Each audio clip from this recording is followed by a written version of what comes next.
Le grand rendez-vous de l'immobilier, Focus, marché de l'IMO, par David Benbassa.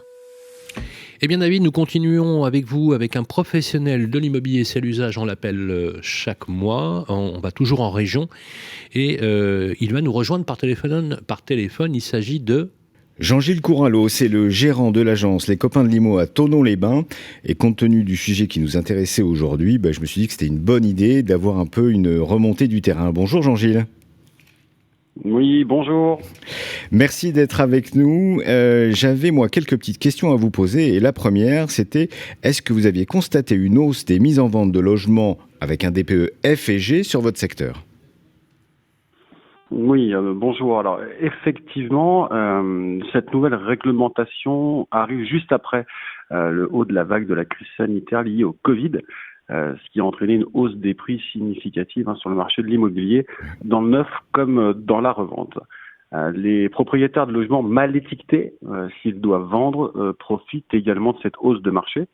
Ils peuvent donc vendre en prenant en compte les travaux qui seront à réaliser par eux-mêmes ou bien par leurs futurs acquéreurs. Sur le marché de la résidence principale, par exemple, la hausse des ventes n'est pas forcément due à ce nouveau DPE, mais à une hausse significative de la demande. En revanche, il est vrai que sur le marché de l'investissement et de la résidence secondaire, il y a une forte hausse d'estimation et de mise en vente liée au nouveau DPE. En effet, un propriétaire d'un logement secondaire est très souvent déjà propriétaire de sa résidence principale, avec tous les frais que cela engendre, prêts en cours, frais d'entretien, taxes foncières, etc.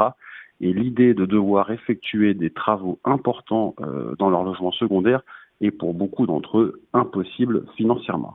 D'accord. Et du coup, j'imagine qu'il va y avoir de plus en plus de mandats finalement avec ces diagnostics mal notés F et G. Est-ce que vous avez mis en place une stratégie au sein de l'agence pour capter ces mandats et rassurer le propriétaire ? Oui, bien sûr. En tout cas, on a essayé de le faire, effectivement. Donc, il faut savoir que dans chaque transaction, un des fondamentaux de notre agence immobilière est le conseil, le service apporté à nos clients acquéreurs et vendeurs. Il faut donc prendre le temps d'expliquer les points forts et les points faibles aux clients. Ensuite, il faut leur apporter des solutions. Une d'entre elles est de faire réaliser, par exemple, des devis de travaux pour la mise aux normes énergétiques.